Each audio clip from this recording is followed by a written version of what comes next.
ప్రతి మనిషికి, దేవుడిని అంగీకరించిన మనిషికి, దేవుడిని అంగీకరించిన మనిషికి, వారు చిన్నపిల్లలైనా, యవనస్తులైనా, నడిప్రాయమైన, వృద్ధులైన ప్రతి వారికి ఈ భూలోకంలో పుట్టినాక కొన్ని విషయాలు చేయాలని ఉంటాం. అర్థం లేకుండా ఎవరు బ్రతకరు. ప్రతి మనిషి చదువుకోవాలని, ఉద్యోగం చేయాలని, వ్యాపారం చేయాలని, ఇల్లు కట్టాలని, సుఖంగా ఉండాలని, ఆరోగ్యంగా బ్రతకాలని, ఇట్లా ఏదో ఒక ధ్యేయంతో బ్రతుకుతాడు. ఏ ధ్యేయం లేకపోతే మనిషికి రోజు గడవదు. మరి నీ ముందు ఏ గురి లేకపోతే మనిషి ముందుకు సాగలేడు. కనీసం మనిషికి బాధలైన ఉంటే ఆ బాధ నుంచి వెడలిపోవాలని ప్రయత్నం చేస్తాడు. ఏ బాధలు లేకపోతే వ్యాపకాన్ని ఏదో పని చేస్తాడు.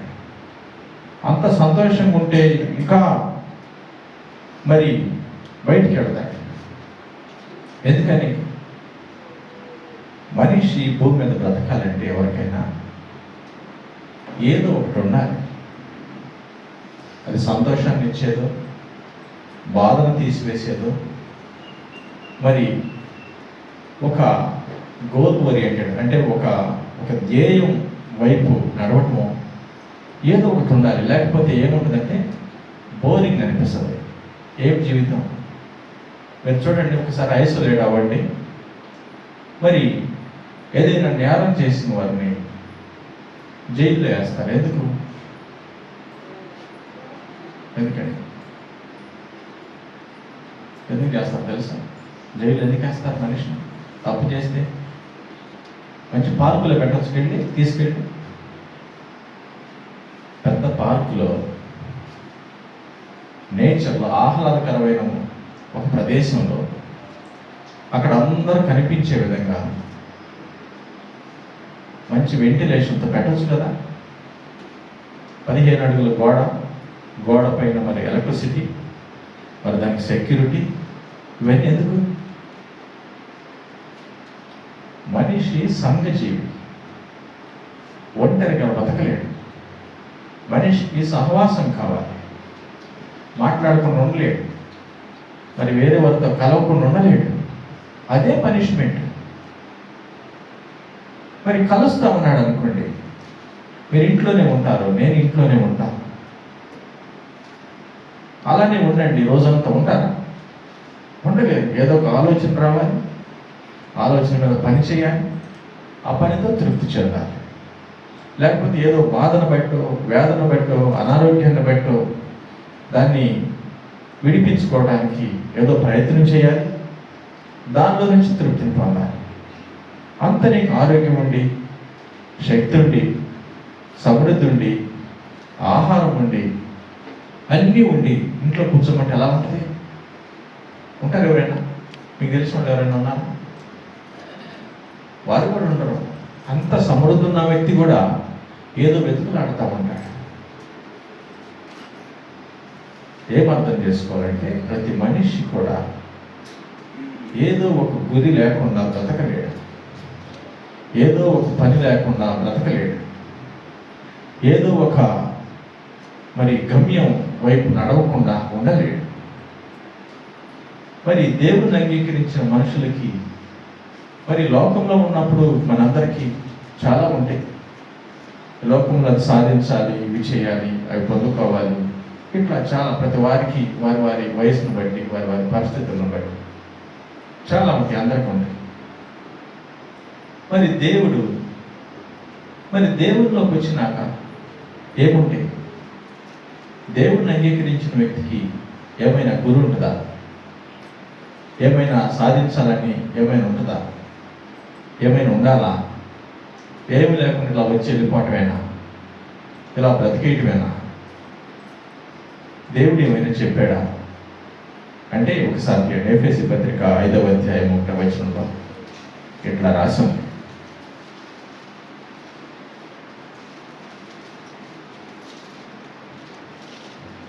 ఎఫెసీ పత్రిక 5వ అధ్యాయం 1వ వచనం.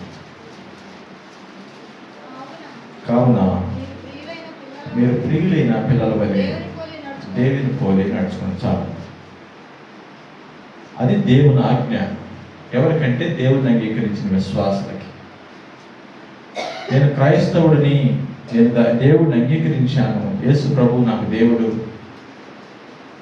యేసు ప్రభు నన్ను క్షమించాడు అని ఎవరైతే అంగీకరించారో వారందరికీ దేవుడు ఒక మాట చెప్తున్నాడు. ప్రియులైన పిల్లల వలె దేవుని పోలి నడుచు. దేవునికి లాగా బ్రతకాలి. 1 యోహాను పత్రిక 2వ అధ్యాయం 6వ వచనం ఒకసారి తీయండి.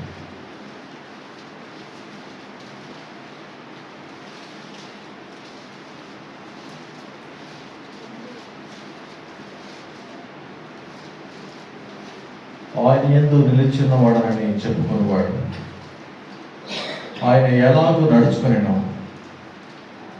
అలాగే తాను నడుచుకున్న బంధువే.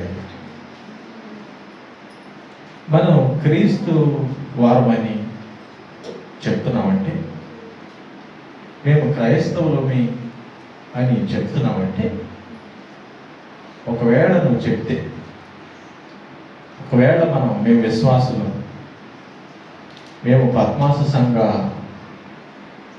విశ్వాసులు,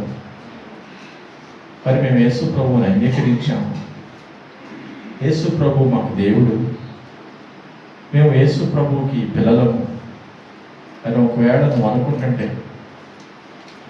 ఒకవేళ నువ్వు అలా చెప్తుంటే, అక్కడ ఏమని రాసిందంటే దేవుడిలాగా బ్రతకాలి. దాని కింద ఏముంది? మనం ఆయన యందు ఉన్నామని దీనివల్లనే తెలుసుకోవచ్చు. మనం నోటితో చెప్పేది ఒకటి, మన జీవితం ఒకటి. నువ్వు క్రైస్తవుడు అంటే క్రైస్తవుడు అయిపోతావా? అక్కడ ఏమనుంది? దీని వలననే ఏమనుంది?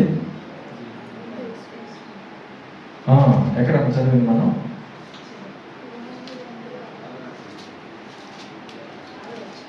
రెండు వారా? నువ్వు ప్రభువులో ఉన్నావని, నువ్వు క్రైస్తవుడు అని, నీ హృదయంలో విశ్వాసం ఉన్నదని, నువ్వు యేసు ప్రభువుని అంగీకరించావని సంఘానికి, కుటుంబానికి, ఇతరులకు, సమాజానికి ఎలా తెలుస్తుంది? నువ్వు చెప్తే తెలుస్తుందా? చాలామంది మేము బాప్తిసం తీసేసుకున్నామండి, మా పిల్లడు కూడా తీసేసుకున్నాడు, మా పాప కూడా తీసుకుంది, మా అల్లుడు కూడా బాప్తిసం తీసుకున్నాడు, మా కోడలు బాప్తిసం తీసుకుంది,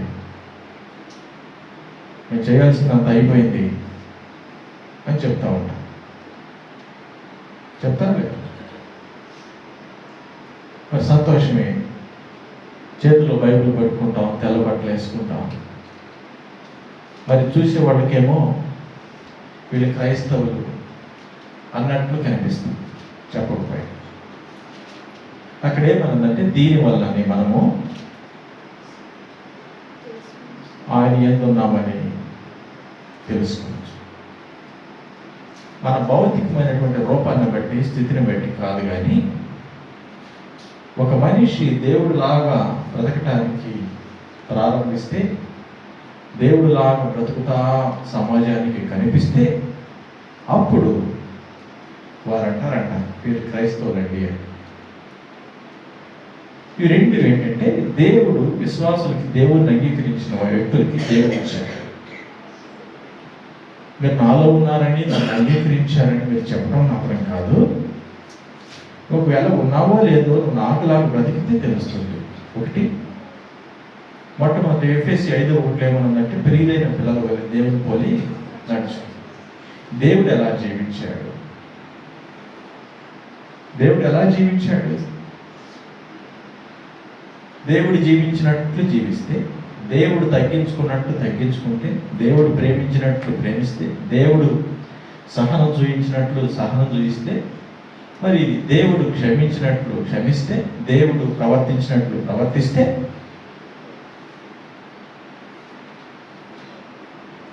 అది క్రైస్తవ్యం. ఒకటి.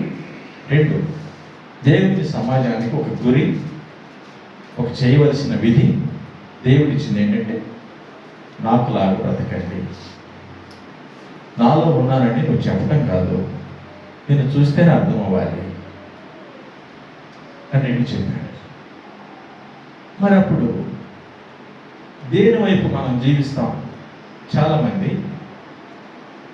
ఒక సేవకుడు చెప్పాడు ఒక విషయం. ఏమిటంటే, సేవకుల గురించి ఒక సేవకుడు చెప్పాడు.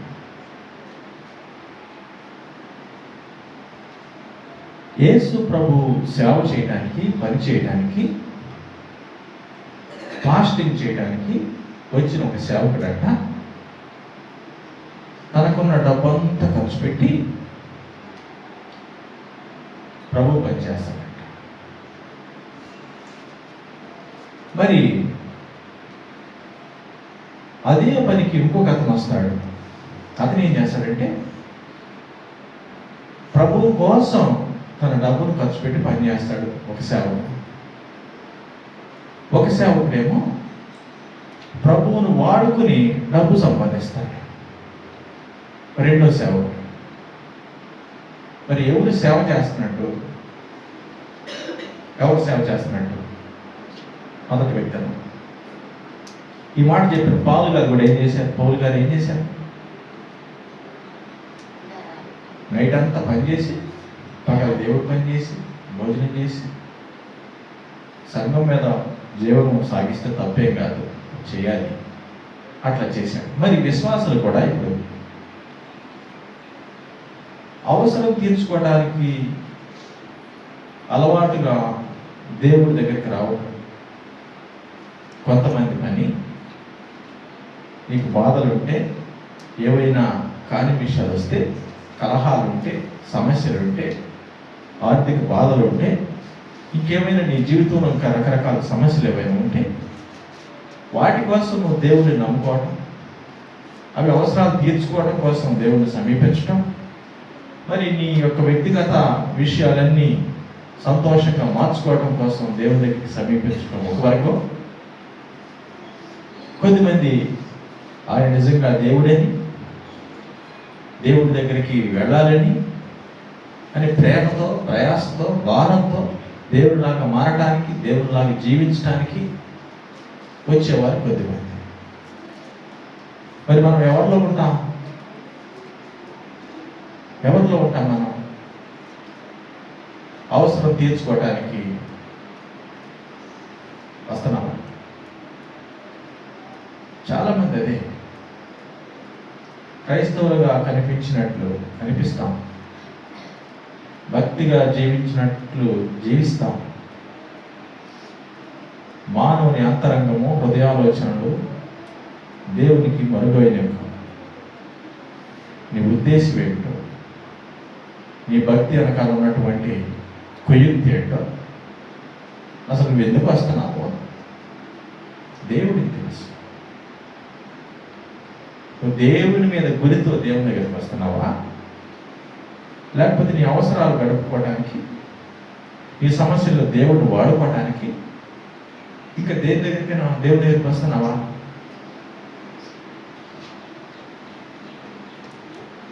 ఒక స్పష్టత ఉండాలి. తెనాలి వెళ్ళాలంటే చుండూరు బస్సు ఎక్కుతారా? చెప్తారా? మరి దేవుడి దగ్గరికి దేవుడి కోసం వస్తే మనం సరిగానే ఉంటాం.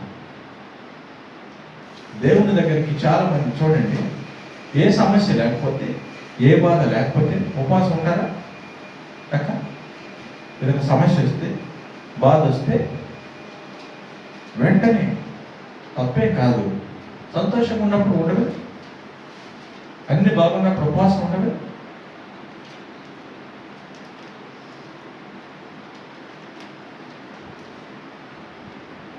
మనుషులు ఏమిటంటే కపటంతో వారిని వారే మోసం చేసుకుంటారు. మనం దేవుడిని మోసం చేయలేం. మన హృదయం దేవునికి మరుగై ఉండదు. దేవునికి స్పష్టంగా కనిపిస్తుంది.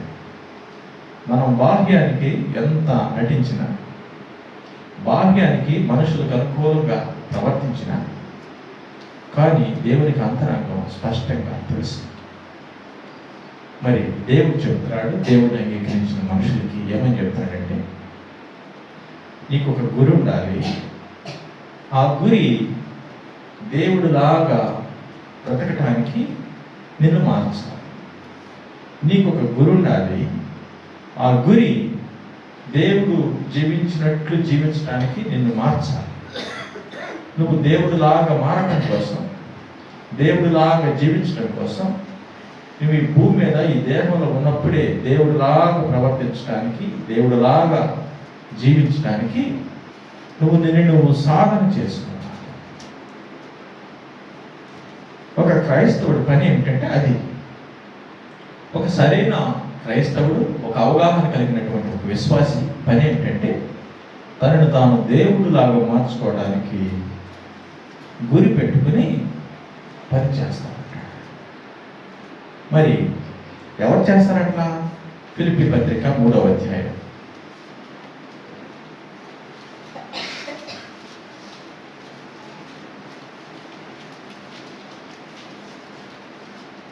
ఫిలిప్పీ పత్రిక 3వ అధ్యాయం 12వ వచనం.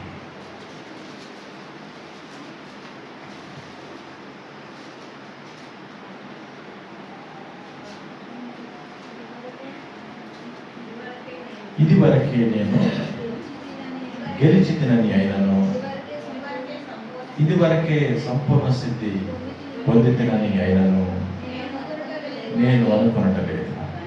కానీ నేను దేని నిమిత్తము క్రీస్తు యేసు చేత పట్టబడితినో దానిని పట్టుకొని వల్లని పరిగెత్తుచున్నాను.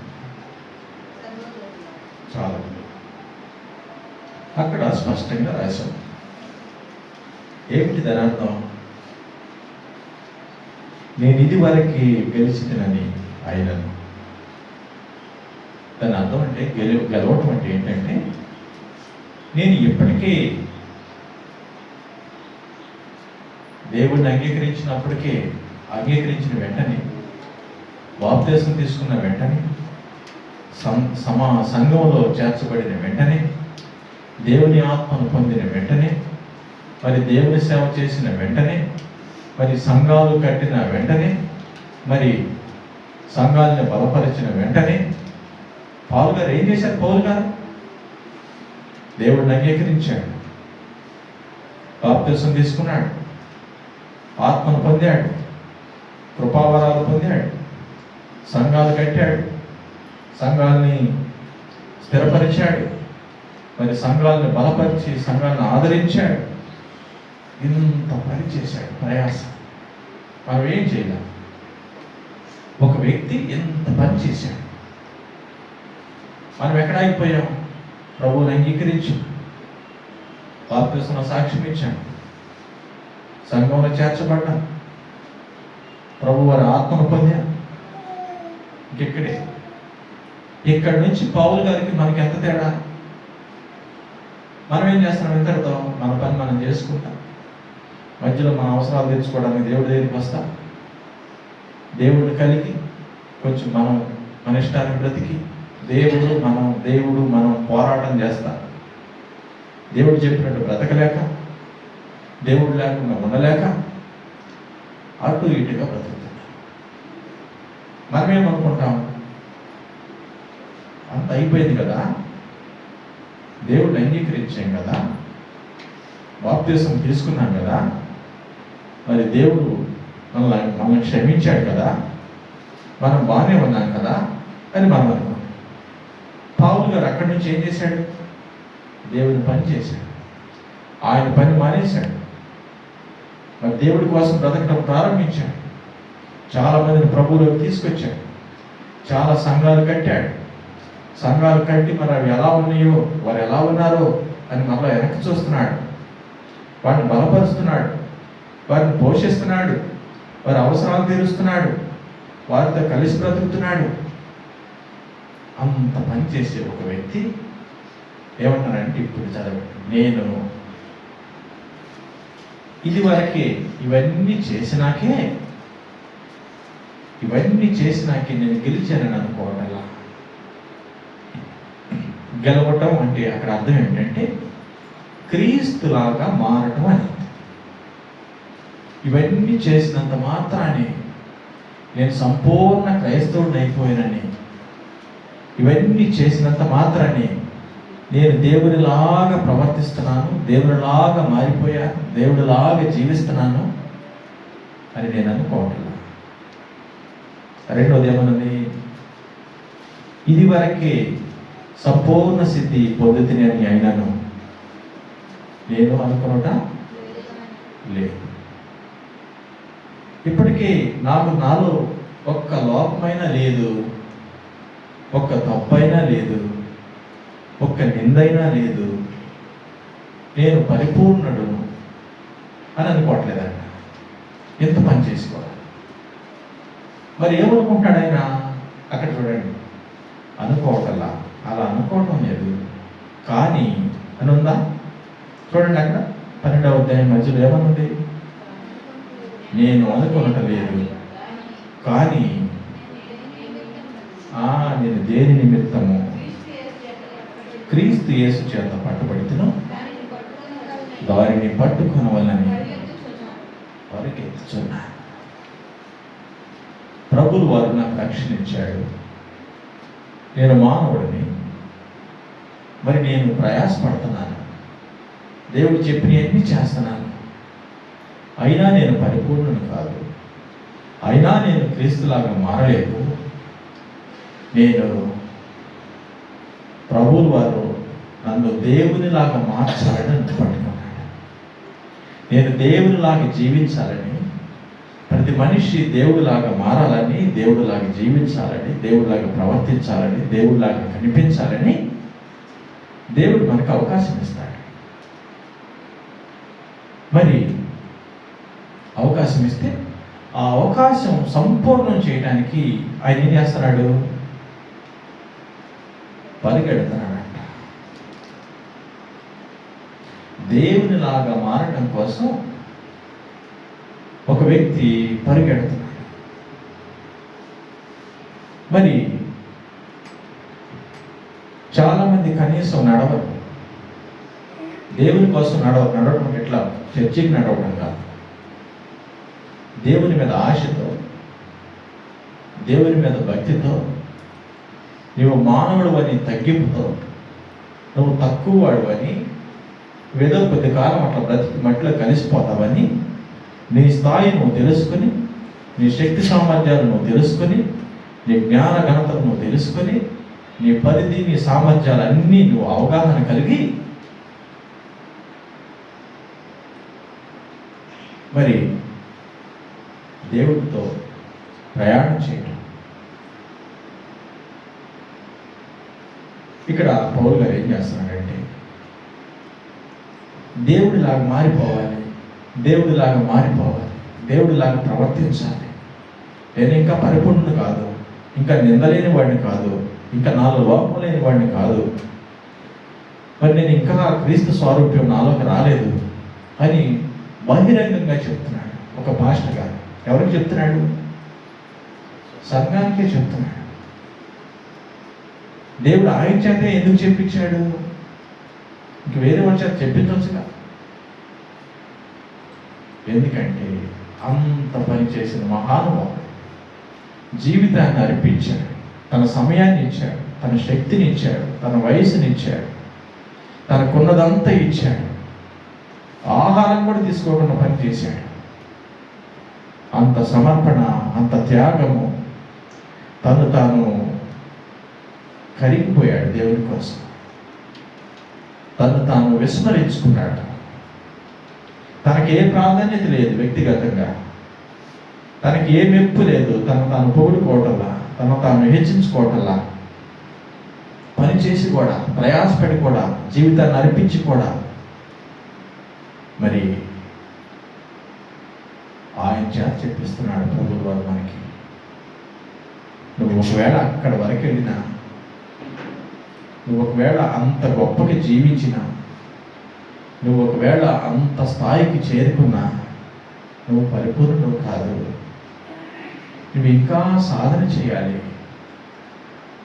ఇంకా నువ్వు దేవుడితో కలిసి బతకటానికి ప్రయత్నం చేయాలి అని పౌలు గారు చెప్పిస్తున్నాడు. 11వ వచనం చదవండి. అక్కడ ఏమనుంటుందంటే, సహోదరులారా, నేను ఇదివరకే పట్టుకొని ఉన్నానని తలంచుకో. అయితే ఒకటి చేయొచ్చు, వెనుక్కున్నవి మరిచి ముందున్న వాటి కొరకై వేగు. చాలు. మరలా చెప్తున్నాను, నేను ఇలా పరుగు తీస్తా, ప్రయాసపడతా కూడా అంటున్నాడు. ఈ విధముగా దేవుని వైపు పరుగు తీస్తున్నా, నేను ఇంకా పరిపూర్ణుడు కాదు. అయితే ఏం చేస్తున్నాడంటే ఆయన, వెనుకున్నవి మరిచి ముందున్న వాటి కొరకై వేగిరపడతాడు. వెనుకున్నవంటే ఏంటి? ఒక విశ్వాసికి వెనకాల ఏముంటాయి? ఒక మనిషికి, దేవుడిని అంగీకరించిన వ్యక్తికి వెనకాల ఏముంటాయి? ఏముంటాయి అంటే, ఇప్పటి వరకు జీవించామంటే మన వెనకాల ఏదో ఉంటుందిగా. మన వెనకాల ఏదో చేసి ఉంటాక, ఏదో సాధించి ఉంటాక. ఇంకా మనం డబ్బు సంపాదించావు, ఏదైనా పదవి సంపాదించావు, ఏదైనా హోదా ఉందా, లేకపోతే ఇంత పెద్ద పాపం ఉందా, లేకపోతే ఏవైనా గెలిచేవా, ఈ లోకంలో ఏదైనా గుర్తింపు ఉందా, ఈ లోకంలో ఏదైనా సాధించావా, నీ ప్రత్యేకమైనటువంటి గౌరవ మర్యాదలు ఉన్నాయా, లేకపోతే ఏమి లేని దరిద్రం అనుభవిస్తున్నావా, ఏదైనా సమస్యలో ఉన్నావా, ఏదైనా అనారోగ్యంలో ఉన్నావా, నువ్వు దేనిలో ఉన్నావు? అక్కడ అంటున్నాడు ఆయన, వీటన్నిటినీ, నా సమస్యలు, నా బాధలు, నేను గెలిచినవి, నేను ఓడినవి, నేను సాధించినవి, నాకున్నవి, నాకు వచ్చినవి, నా బాధలు, అప్పులు, వ్యాధులు, రోగాలు అన్నీ, వీటన్నిటిని పక్కన పెట్టి మరిచిపోయాడు. అవన్నీ మరిచిపోయి ముందున్న వాటి కొరకు వేగిరి పడతాడు. ముందేముంటాయి? ప్రభువు వారు ముందు చూస్తే ఏముంటుంది? భవిష్యత్తు రేపేంటి చూస్తారా? అక్క వేసుకున్నాక రేపేంటి తెలుస్తుందా మనకి? రేపేంటంటే తెలుస్తుందా? ఒక విశ్వాసి ముందున్నది ఏంటంటే దేవుని రాజ్యం, దేవుడితో సహవాసం. ఒక విశ్వాసి గమ్యం ఏంటంటే, ఒక విశ్వాసి గురి ఏమిటంటే, ఒక విశ్వాసికి ముందున్నది ఏమిటంటే ప్రభువుల వారే. దేవుడిని ఎందుకు అంగీకరిస్తారు? దేవుడితో ఎందుకు కలిసి బ్రతకడానికి ప్రారంభిస్తారు? ఈ లోకంలో అవసరాలు తీర్చుకోవడానిక? ఈ లోకంలో ఏమైనా పొందటానిక? లేకపోతే ఏమైనా బాధలు పోవటానిక? ఒక మనిషి దేవుడిని ఎందుకు అంగీకరిస్తాడండి? అంటే ఎందుకు అంగీకరిస్తాడు? ఎందుకు అంగీకరిస్తాడు? మీరు ఎందుకు అంగీకరించారు? ఏనా నరసింహరమణ, దేవుడిని ఎందుకు అంగీకరించావు? ఎందుకు వచ్చావు ఇక్కడికి? ఎందుకు వచ్చావు?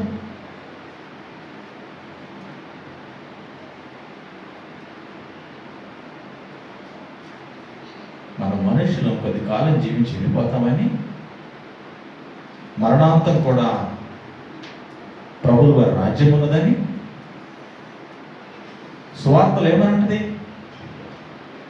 యేసు ప్రభు వారు పుట్టకముందు యోహాను గారు ఏమని చెప్పారు? పరలోక రాజ్యము సమీపించి ఉన్నది,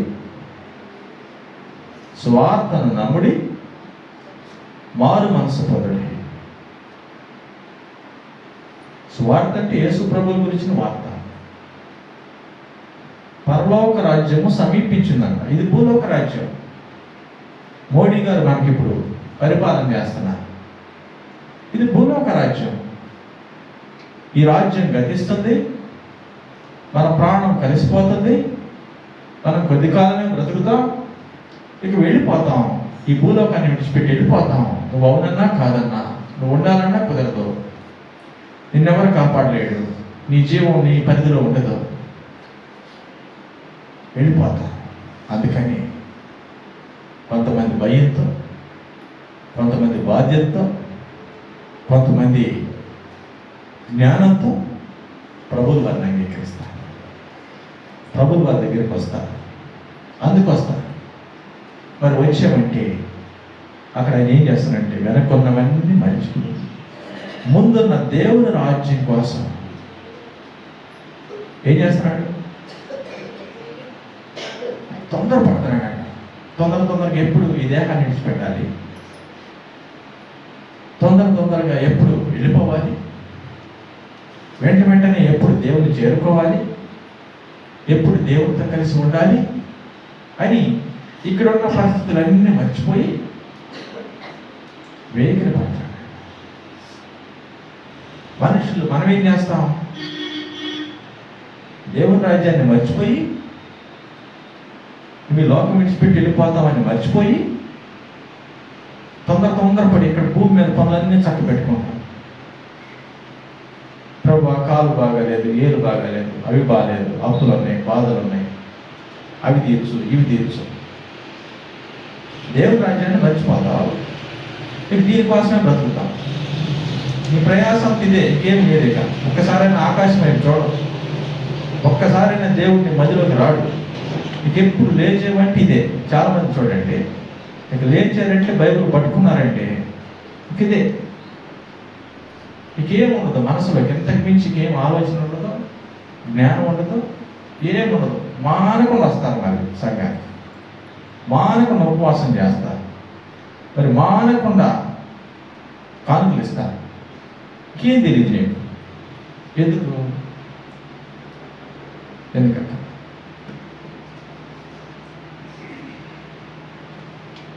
దేవుడితో కలిసి ప్రయాణం ప్రారంభించామంటే దాని ముగింపు దగ్గర స్పష్టత ఉండాలి. నువ్వు ఎక్కడికైనా ప్రయాణం వెళుతున్నామంటే నువ్వెక్కడ ఏ బస్సు ఎక్కాలి, ఎక్కడ దిగాలి, ఎక్కడికి వెళ్ళాలి, ఎట్లా వెళ్ళాలని స్పష్టత ఉండాలి.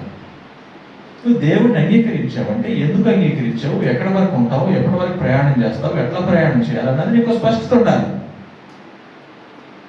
ఏముండదు, బట్టికి వస్తావు అవసరాలు తీసుకోవడానికి, అంతేనా? కానీ దేవుడు త్రోసివేడు. ఒకవేళ నీకు ఏదైనా సమస్య ఉంటే, ఒకవేళ నిజంగా నీకు ఏదైనా ఇబ్బంది ఉంటే దేవుడు త్రోసివేస్తాడా? దేవుడు మనలాగా ఆలోచించడు. దేవుడు మనిషి కాదు, ఆయన దేవుడు. మనకులాగా కక్ష, భేదములు, మరి హృదయంలో ఏదో పెట్టుకుని దేవుడు అట్లా చూడడు. మనుషుల్ని తేటగా స్పష్టంగా హృదయాన్ని చూస్తాడు. 14 చదవండి. ఇప్పుడు క్రీస్తు యేసునందు దేవుని ఉన్నతమైన పిలుపునకు కలుగు బహుమానము పొందవలనని గురి వద్దకే పరిగెత్తు. 3 విషయాలు 12వ వచనంలో, నేను పరిగెడుతున్నానంటే నేను ఇంకా పరిపూర్ణుని కాదు, నేను పరిగెడుతున్నానంటే నేను ఇంకా దేవునిలాగా మారలేదు, నేను పరిగెట్టేటప్పుడు మరి నాతో ఉన్నవి, నేను చేసినవి, నాకు కలిగినవి ఇవన్నిటిని నేను మర్చిపోయి గురి వద్దకే తొందరపడుతున్నాను, పరిగెడుతున్నాను, వేగిరపడుతున్నాను. ఆ మార్పు చెందటానికి, దేవునిలాగా మారటానికి మరి పరుగులు తీస్తున్నాడు. దేవునిలాగా మారటానికి సాధన చేస్తా పరుగులు తీస్తాడు. ఆ పరుగు తీసి ప్రయాసపడి వేగిరపడి ముందు పరుగు తీశాడు, తర్వాత వేగిరపడ్డాడు, తర్వాత మరలా పరుగు తీస్తున్నాడు. 14 వర్షం ఏంటి? పరుగు పందెం ప్రారంభించాడు. ప్రారంభిస్తే ఇవన్నీ వెనకాల లాగుతున్నాయి, వెనకున్నవన్నీ లాగుతున్నాయి. తనకున్న సమస్యలన్నీ మనిషిని బలహీనపరుస్తున్నాయి. ఆరోగ్యము, బాధలు, వేదనలు, ఆర్థిక సమస్యలు, లేకపోతే సమృద్ధి, డబ్బులు, హోదా, పదవి, ఇవన్నీ మనిషి వెనక్కి లాగుతున్నాయి. దేవుని దగ్గర నుంచి దేవునిలాగా మారటానికి అభ్యంతరం చేస్తున్నాయి. అందుకని ఇవేంటి ఇలా నన్ను అభ్యంతరపరుస్తున్నాయి అని వాటిని మర్చిపోయాడంట. వాటిని మర్చిపోయి తొందరపడుతున్నాడు. ఇంకా తొందరపడతా, ఆయనకి తొందరపడుతుంటే ఒకటి కనిపిస్తుందంట, ఒక బహుమానం కనిపిస్తుందంట. 14 చూడండి. బహుమానం, ఆయన పిలిచాడు, నాకు బహుమానం ఇస్తాడు. మరి ఆ బహుమానం తీసుకోవాలని మరలా పరుగేస్తాడు. దేవుని అంగీకరించిన మనుషులు మనమందరం ఏం చేయాలంటే, దేవునిలాగా మారటం కోసం, దేవుని రాజ్యం పొందటం కోసం, దేవునితో కలిసి జీవించడం కోసం ప్రయాసతో జీవించాలి, ఆతురతగా ఉండాలి. అది మరి బహుమానం అంటే ఏమిటి? ఏమిస్తాడు ప్రభువు వారి బహుమానం? ఏమిస్తాడండి? ఏమిస్తాడు?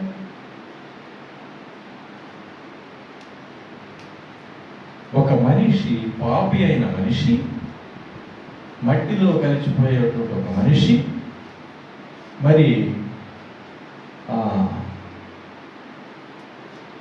ఎంత బలహీనుడైనటువంటి ఒక సాధారణమైనటువంటి వ్యక్తి, ఒక జంతువులు నశించిపోయినట్లు నశించిపోయే, కనుమరుగైపోయే ఈ మనుషులు దేవుని రాజ్యంలో, దేవుని సన్నిధిలో, దేవుడితో కూడా కలిసి బ్రతకటమే బహుమానం. అంటే ఒక మనిషికి దేవుని రాజ్యంలో ఆశీర్వాదం అంటే, ఒక మనిషికి బహుమానం అంటే ఏమిటంటే, దేవుడు అక్కడ ఉన్నాడు, నిన్ను కూడా తీసుకెళ్ళి అక్కడ పెట్టడమే బహుమానం. నీకేమి ఇవ్వనవసరంలా. ఎలా ఉంటుంది దేవుడితో?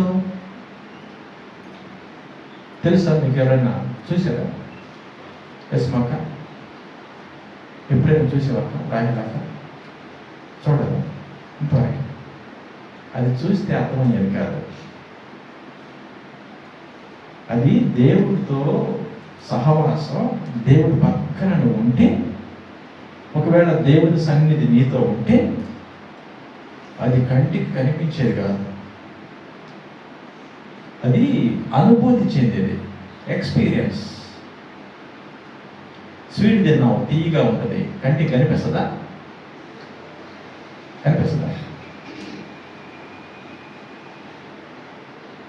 లైట్ దగ్గర కూర్చున్నావు, వేడిగా ఉంది, వేడి కంటికి కనిపిస్తుందా?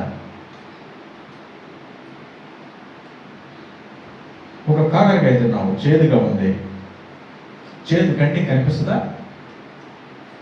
దేవుని మహిమ, దేవుని రాజ్యం కూడా అట్లా ఉంటుంది. అది కంటితో చూసి చెప్తే సరిపోదు. దాని వైభవం, దాని మాధుర్యం, దాని ప్రభావం అది కంటితో చూసి నోటితో చెప్పేది కాదు. అది నువ్వు అక్కడికి వెళ్ళాలి, నువ్వు ఫీల్ అవ్వాలి, అనుభూతి చెందాలి, నువ్వు ఎక్స్పీరియన్స్ అవ్వాలి. అప్పుడు తెలుస్తుంది. నువ్వు అప్పుడు మర్చిపోతావు. అప్పుడు వెనకనవన్నీ మర్చిపోయి ముందుకు ప్రయాణం చేస్తావు. అప్పుడు ప్రారంభిస్తావు దేవుళ్ళను మారడానికి. మరి దేవుడు చెప్తున్నాడు మనందరికీ ఏమిటంటే, దేవునితో ఒక అడుగు వేసి ప్రారంభించావు నీ జీవితాన్ని, దేవునిలాగా మారటానికి సాధన చేస్తున్నావు. దేవునిలాగా మారటానికి కనీసం ఒక అడుగు ముందుకేస్తున్నావు. దేవునిలాగా మారటం కోసం, నువ్వు పరిపూర్ణుడు అవ్వటం కోసం ఏమైనా ప్రయత్నం చేస్తున్నావా? కనీసం నడుస్తున్నావా? కనీసం అసలు ఆ మార్గం వైపు వచ్చేవా? కనీసం మరి జాగింగ్ అన్నా చేస్తున్నావా? ఇంకెప్పుడు పరుగు తీస్తావు? అసలు ఆ గమనం ఉందా? నేను ప్రభువు వారి దగ్గరికి వెళ్తున్నాను, బహుమానం పొందడానికి వెళ్తున్నాను, గురి వద్దకు పరిగెడుతున్నాను. నా గురి ఏంటంటే ప్రభువులాగా మారాలని ప్రభువే చెప్పాడు. ప్రభువు చెప్పింది నేను చేయటానికి ప్రారంభించాను, చేస్తున్నాను, ఇక్కడి వరకు వచ్చాను. అది ఏమైనా ఉందా? మరి ఏంటి మన భక్తి, మన ప్రయాస మరి ఎలా అయిపోతే? హెబ్రీ పత్రిక 5వ అధ్యాయం 12వ వచనం ఒకసారి.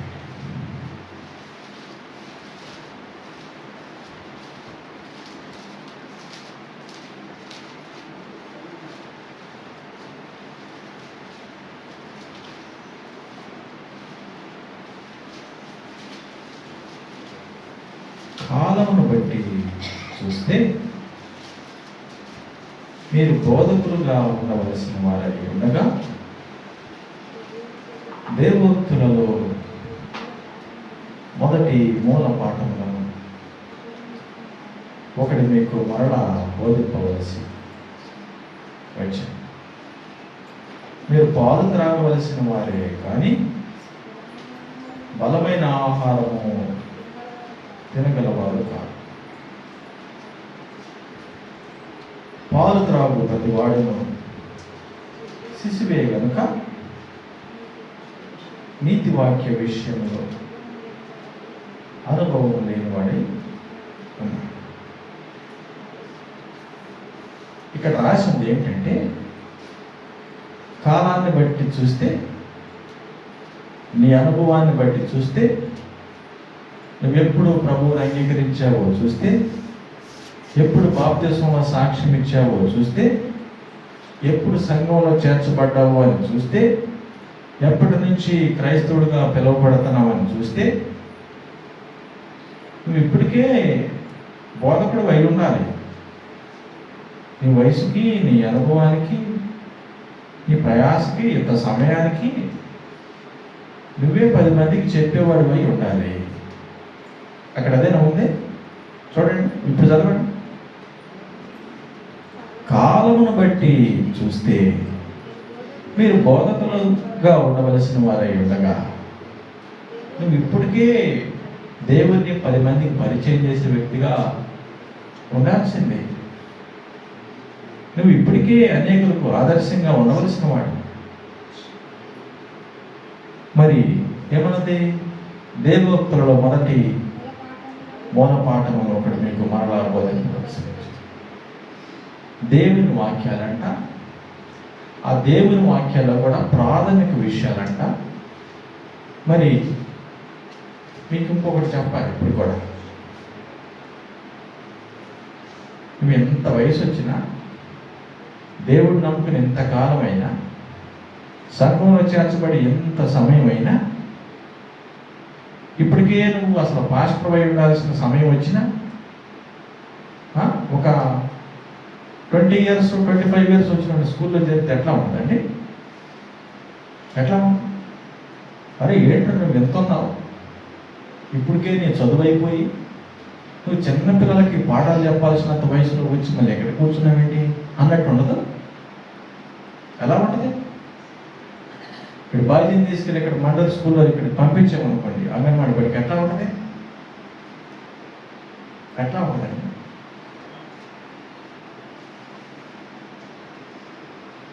అట్లా ఉందంటే ఇక్కడ చూడగా దేవోక్తుల్లో మొదటి మూల పాఠమును మీకు మరలా ఒకటి బోధింపవలసి వచ్చింది. నీకన్నీ తెలుసు అన్నట్టుగా, నీకన్నీ వచ్చన్నట్టుగా, నువ్వంత పరిపూర్ణుడు అయినట్టుగా జీవిస్తున్నావు, కానీ నీకేం తెలియదా? సున్నా. ఏంటి? ఎట్లా మరి? వారిని ఏమంటాడంటే ప్రభు వారు అట్లా ఉంటే చూడండి, మీరు పాలు త్రాగవలసిన వారే కానీ బలమైన ఆహారం తినవారు కాదు. ఇన్ని సంవత్సరాల నుంచి వస్తున్నా, ఇంత వయసు పెరిగినా, ఇంత అనుభవం ఉన్నా, మరలా నీకు అవే విషయాలు, రక్షణ గురించి, సువార్త గురించి, మారు మనసు గురించి, పాప క్షమాపణ గురించి, సంఘంలో విధులు ఏమిటి, విశ్వాసం చేయాల్సిన పనులు ఏంటి, దేవుడు ఏం చెప్పాడు, ఇవే ప్రతిరోజు ఇవి చెప్పటమే. నీకు పాలు ఇవ్వాలి, మనిషి మాత్రం ఆరోగ్యం పెరిగావు. నువ్వు గట్టి ఆహారం ఇస్తే నీకు కుదరదంట. నువ్వు తీసుకోలేవు, నువ్వు వరించుకోలేవు. నీకు ఆశ అయితే ఉంది, ఏదేదో మొత్తం జయించాలి, వినాలి, చేయాలని. నీ వల్ల కాదు. నీకు పాలు మంచి పాల ప్యాక్ పెట్టారు, నోట్లో ఎట్ట ఉంటుందంటే నరసింహారావుకి అని పెళ్ళయింది, పిల్లలు పుట్టారు, 6 అడుగులు పెరిగారు, ఇంత లావునయ్యాడు. చిన్న పాల ప్యాక్ తీసుకొచ్చి ఇచ్చామనుకో ఎట్లా ఉంటుంది? ఎట్లా ఉంటుంది? నేనంటే కాదు, దేవుడు అంటాడు అక్కడ. మీరు చదవండి ఒకసారి, నవ్వు వస్తుంది, మీరు చదవండి. మీరు పాలు త్రాగవలసిన వారే కానీ బలమైన ఆహారం తినవారు కాదు. పాలు త్రాగు ప్రతివాడును శిశువే. నీకు వయసు వచ్చింది కానీ, మనిషి పెరిగావు కానీ, బాప్తిసం తీసుకుని 8 సంవత్సరాలు అయింది కానీ చిన్న బేబీ వంట, చిన్న బేబీ అని ఎవరంటారంటే దేవుడు అంటే. ఎంత అనుభవం వచ్చి, ఎంత సమయం అయ్యి, ఇన్ని సంవత్సరాలు అయ్యి దేవుడితో ప్రారంభించి ఏం తెలుసుకోవా? గురిగెత్తకు పరిగెత్తవా? నీ గురి ఏంటో తెలుసుకోవా? ఎందుకు బ్రతుకుతున్నావు అర్థం కావట్లేదా? ఏంటిది?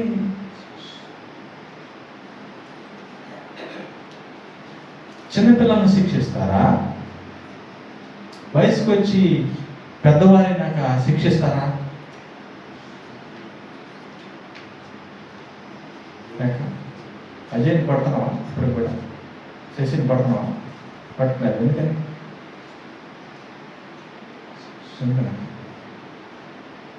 చిన్న పిల్లలైతే తెలిసి తెలియక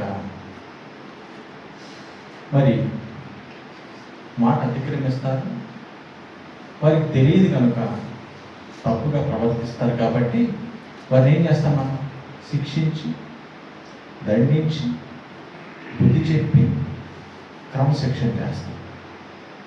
మరి ఇప్పుడు దేవుడు మనల్ని ఏం చేస్తాడు? ఇంత వయసు వచ్చి మరి కొంతమంది చనిపోవడానికి కూడా దగ్గర 50-60 పెన్షన్ కూడా తీసుకుంటున్నారు. అప్పుడు కూడా నీకేం బుద్ధి రాదా? లేక ఏం చేయాలన్నప్పుడు నీకు పాలు తేవాలి. అప్పుడు ఏం చేయాలి? దేవుడు అంటున్నాడు, నీకెంత వయసు వచ్చినా సరే, నీకెంత అనుభవం ఉన్నా సరే,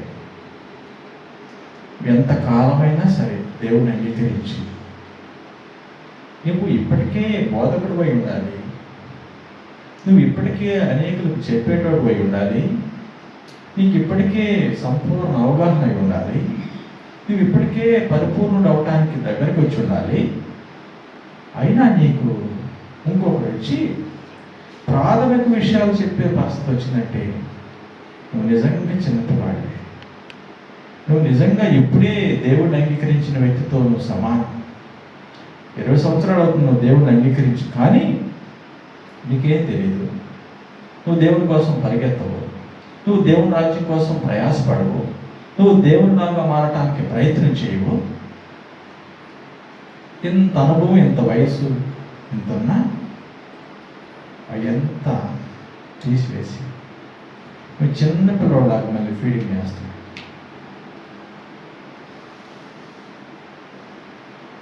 హెబ్రీ పత్రిక 12వ అధ్యాయం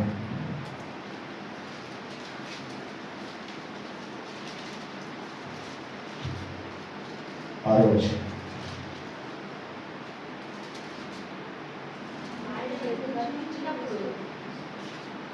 నా కుమారుడా,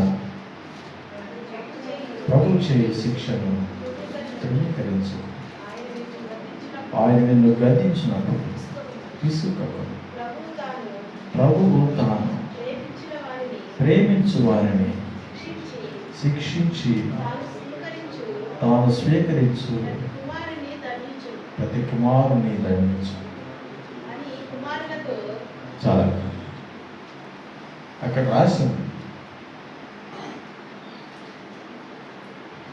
దేవుని వాక్యం ఏమంటే, ఎందరైతే ప్రభువు వారి నామమునందు విశ్వాసం ఉంచారు, ఎందరైతే యేసుక్రీస్తు ప్రభువుని తమ స్వరక్షకునిగా అంగీకరించారు, వారందరికీ ఆయన తన కుమారులకు అధికారం అనుగ్రహించారు అని రాసింది. మనం దేవుని అంగీకరించామంటే, అంగీకరించిన వెంటనే ఒక నిర్ణయం హృదయంలో తీసుకున్నప్పుడే మనం దేవుని కుమారులుగా ఎంచబడతాం, మనం దేవుని పిల్లలుగా పిలువబడతాం.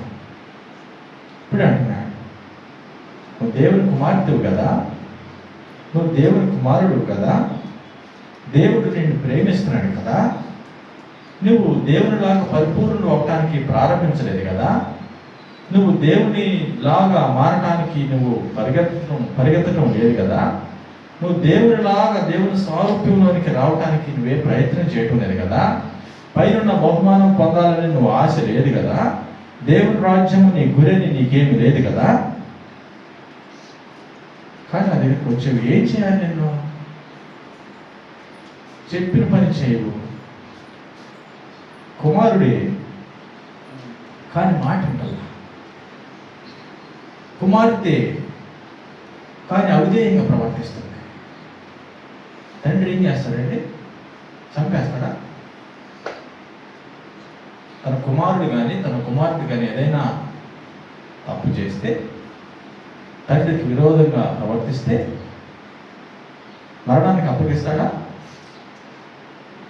ఎలా అయినా సరిచేసి వాడిని ఇబ్బంది పెట్టైనా, వాడిని బాధ పెట్టైనా, వాడికి ఇచ్చేవి ఇవ్వకుండా అయినా, లేకపోతే వాడికి ఏదైనా సమస్య పెట్టైనా ఏం చేస్తారు? ఏదైనా అవిధేయంగా ప్రవర్తిస్తుంటే తండ్రి ఏం చేస్తాడంటే ప్రేమించి ఒక్కొక్కసారి ఏమి ఇవ్వడు.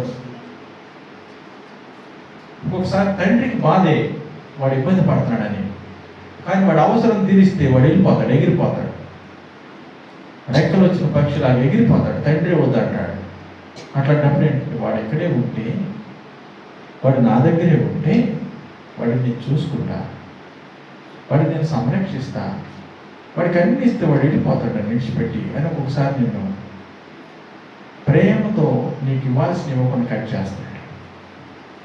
ఒక్కొక్కసారి ప్రేమతో నీకేమైనా కొన్ని అనుమతిస్తాడు. ఒక పరిస్థితి వస్తే కానీ ఒక మనిషి దేవుడి దగ్గరికి రాడు. అదేమిటంటే అది కూడా దేవుని ప్రేమ. మనం అనుకుంటాం, ఏంటి నాకు ఈ సమస్య, నాకేంటి బాధ, నాకేంటి అసలు ఈ అప్పులు, ఆ డబ్బులు ఇస్తే అసలు ఆగడానికి ఫ్లై అయిపోతాడు, ఎగిరిపోతాడు. ఒకడు డబ్బులు చూస్తే ఒకటి నెమ్మది ఉండదు. వాడికి ఏం చేస్తాడు?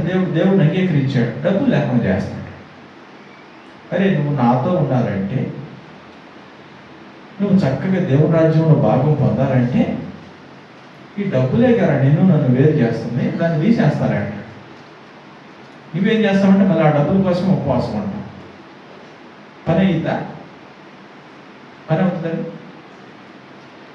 తండ్రికి తెలుసు నువ్వు ఎగిరిపోతావు, వేస్తాడా? ఇవ్వడు. నీకు మిగిలేదండి కన్నీళ్లను, సర్ఫెక్సల్ సోపు, మొహం కడుక్కోవడానికి, బట్టలు దుక్కోవడానికి సోపులను, నీకు కన్నీళ్ళు మిగులుతాయి. దేవుడు ఉద్దేశించేది వేరు, మనం ఆలోచించేది వేరు. మన ఎడల దేవునికి ఉన్న ప్రణాళిక వేరు, మనం అవగాహనతో మనం మాట్లాడే, మనం ఆలోచించే విషయాలు వేరు. దేవుడు ఉన్నతమైనవి మనకి ఆలోచిస్తే మనం కాని చిన్న చిన్న విషయాలు ఆలోచిస్తాం. దేవుడు ఏదో నీకు గొప్ప పరిస్థితి ఇవ్వాలని నువ్వు ఆలోచిస్తే నువ్వు ఎక్కడెక్కడ ఆలోచిస్తావు. నేను తీసుకుని ఎక్కడ అమెరికాలోనో లేకపోతే ఎక్కడ భూమి మీద మంచి శ్రేష్టమైన ఏంట్రా సంతోషకరమైన కంట్రీ ఏదో ఉంది, ఏంటది అత్యంత సంతోషకరమైన జీవితం ఉంటుంది దేశం. నేను అక్కడ ఉంచాలని దేవుడు ఆలోచిస్తే నువ్వేమన్నా కారుమూరు పనిలో ఈ డొంకలో ఒక వెళ్ళి ప్రభు అని నువ్వు ఉపవాసం ఉంటావు. ఎట్లా ఉంటుంది? దేవుని ఉద్దేశాలు వేరు. ఇక్కడ ఏమన్నదంటే హెబ్రీ పత్రిక 12వ అధ్యాయం 6వ వచనంలో దేవుడు నిన్ను ప్రేమిస్తున్నాడు. దేవుడి దృష్టిలో నీవన్నావు. దేవుడు నిన్ను విడిచిపెట్టడం, నువ్వు దేవుడి పని చేయటం లేదు, నువ్వు దేవుడు చెప్పినట్టు బ్రతకటం లేదు. అందుకని ఏం చేస్తానంటే నిన్ను శిక్షిస్తా, అందుకని ఏం చేస్తాను, నిన్ను దండిస్తా, అందుకని ఏం చేస్తాను, నీకు బుద్ధి చెప్తా. ఎందుకు? అది ప్రతీకారం కాదు, అది దేవుని ద్వేషం కాదు, అది దేవుడికి మనుషుల మీద ఉన్నటువంటి పగ అంతకంటే కాదు, అది ప్రేమ. నువ్వు దేవుని బహుమానం పొందాలని దేవుడు నీకోసం ఉన్నతమైనది ఆలోచించి నువ్వు ఈ లోకంలోనే నీ ఇష్టానికి వదిలేస్తే దేవుడు ఎవడని వెళ్ళిపోతావని, ఎగిరిపోతావని, దేవుడితో ప్రారంభించిన జీవితం కూడా విడిచిపెట్టి వెళ్ళిపోతావని ప్రేమతో నిన్ను శిక్షిస్తాడు. ఏ తండ్రి కూడా తన కుమారుడు, తన కుమార్తె మరణమగినంతగా శిక్షిస్తారా? శిక్షించరు. మరి మనం దేవునికి ప్రియ పిల్లలమైతే, ప్రియులమైతే, ప్రియ కుమారులమైతే, ప్రియ కుమార్తెలైతే దేవుడు మన వేదనలకు, బాధలకు అప్పగిస్తాడా? అప్పగించు. కాకపోతే దేవుని ఉద్దేశం ఏంటంటే గురి యొద్దకు పరిగెత్తాలని, నువ్వు వెనకను మరిచాలని, నువ్వు పరిపూర్ణుడు కాదని, నువ్వు ప్రతిదినము సాధన చేయాలని, దేవుడిలాగా మారటానికి ప్రయత్నం ఆపకూడదని, ఆ పరుగు పందెంలో నీకు బహుమానం ఇవ్వాలని, దేవుడు నీకు ఆ బహుమానంతో ఎదురు చూస్తున్నాడని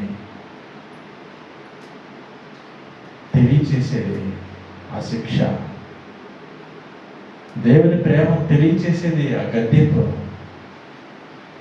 మరి మనకు అవగాహన ఉందనుకోండి, ఒకవేళ మనకు అవగాహన ఉందనుకోండి, నువ్వు నిజముగా గురిగెద్దుకు పరిగెడుతున్నావు అనుకో, నువ్వు నిజముగా దేవుడిలాగా మారడానికి ప్రయత్నం చేస్తున్నావు అనుకో, నువ్వు నిజముగా ప్రతిదినము సాధన చేస్తున్నావు అనుకోండి, నీకు ఈ పాలు ఇవ్వటము ఉండదు. పాలు ఇవ్వాల్సిన పని లేదు, నువ్వే 10 మందికి చెప్తావు. నువ్వు ఒక బలమైన యవనస్తుడిలాగా ప్రవర్తిస్తావు. నువ్వు ఒక మరి పరిపూర్ణుడిలాగా ప్రవర్తిస్తావు. అనేకుల్ని నీవే ఆదరిస్తావు, అనేకులను నీవే బలపరుస్తావు, అనేకులకి నువ్వు ఆదర్శంగా ఉంటావు. అప్పుడు నీకు శిక్ష లేదు, నీకు దండన లేదు, నువ్వు పసివాడు కాదు, నువ్వు పరిపూర్ణుడు. మరి దేవుని వాక్యాన్ని బట్టి మనమందరం పద్మాస సంఘం విశ్వాసం దేవుని నాకు పరిపూర్ణత చెందాలని దేవుడు ఆశిస్తున్నాడు. అది దేవుని ఆజ్ఞ, ఆశించడం కాదు, మనకు చెప్పాడు, అది ఆజ్ఞ. మొట్టమొదటి అదే చదివాం, ఎఫెసీ పత్రిక 5:1, ప్రియులైన పిల్లల వలె నడుచుకోండి. మీరు నాలో ఉన్నారని నేను క్రైస్తవుడని చెప్తున్నామంటే నువ్వు క్రైస్తవుడు కాదేమో, నిన్ను చూసి వేరే ఒకటి చెప్పాలి. మరి దాని వద్దకు పరిగెడుతున్నావా? ప్రయాసపడుతున్నావా? దేవుడిలాగా మారటానికి ఏమైనా ప్రయత్నం చేస్తున్నావా? ఒకవేళ ప్రయత్నం చేస్తే నువ్వు అనేకులకు ఆదర్శంగా ఉంటావు, అనేకుల్ని వాక్యంతో పోషిస్తావు, అనేకులకు ఆదరణగా ఉంటావు. అలా కాకపోతే నువ్వు చిన్న బేబీవి, నీకేం తెలియదు, వయసుకు వచ్చావు కానీ నీకేం తెలియదు, వయసు పెరిగి మీరిపోయి వెళ్ళిపోతున్నావు కానీ చివరికి వచ్చావు కానీ నీకేం తెలియదు. చిన్న పిల్లవాడిలాగా ప్రవర్తిస్తున్నావేంటి? పావులాగే పిల్లవాడిలాగా ప్రవర్తిస్తున్నావేంటి? ఇంకా నువ్వు పిల్లవాడు కనుక నేను శిక్షిస్తాను, ఇంకా నువ్వు పిల్లవాడిలాగా ఉన్నావు కాబట్టి నేను దండిస్తా, ఇంకా నువ్వు చిన్న పిల్లవాడిలాగా ప్రవర్తిస్తున్నావు నేను గద్దిస్తా అని దేవుడు మనకి ఏదో ఒక విధంగా తన ప్రేమతో మళ్ళా దగ్గరకు తీసుకోవడానికి అనుమతిస్తాడు. అట్లాంటిది ఎందుకు ఒక్కొక్క మనిషిని ఒక్కొక్క విధంగా దగ్గరికి తీస్తాడు. ఒకరికి డబ్బు తీసేస్తాడు, ఒకరికి ఏదైనా ఒక సమస్య, ఆరోగ్య సమస్య, మానసిక సమస్య, మరి కుటుంబంలో కలహాలు, ఏదో ఒకటి. ఒక మనిషికి దేవుడు ఆకర్షించాలంటే అన్ని సమస్యలకి పరిష్కారం. కారణం ఏంటంటే కొన్ని సమస్యలకి కారణం దేవుడు కూడా ఉండొచ్చు. మనకు సంభవించే విషయాలు దేవుడు మనల్ని సరిచేయడానికి అవి ఉండొచ్చు. అక్కడ ఉంది, నేను శిక్షిస్తా, నేను గద్దిస్తా, నువ్వు శిశువుగా ఉండొద్దు, నువ్వు పరిపూర్ణుడుగా ఉండాలి, బలంగా ఉండాలి అని దేవుడు ఆశిస్తున్నాడు. మరి ఆ విధంగా మనందరం పరిపూర్ణత చెందటానికి, దేవునిలాగా మారటానికి, మరి అవగాహనతో ముందుకెళ్ళటానికి, మరి గురి ఎద్దుకు పరిగెత్తడానికి, బహుమానం కోసం, అవసరాలకి దేవుడిని వాడటం కోసం కాదు, అవసరాలు తీర్చుకోవటానికి కాదు. ఆయన దేవుడు కనుక, ఆయన తండ్రి కనుక, ఆయన మాట మనం వినాలి కనుక, మనం మానవులం కనుక, బలహీనులం కనుక, మరి మనం తగ్గించుకుని ఒకసారి జ్ఞాపకం చేసుకుని ఇకనైనా మరి ప్రయత్నం చేయడానికి ప్రారంభిద్దాం. దేవుడి అవకాశము కృప మనకు అనుగ్రహించింది. మోకరించండి.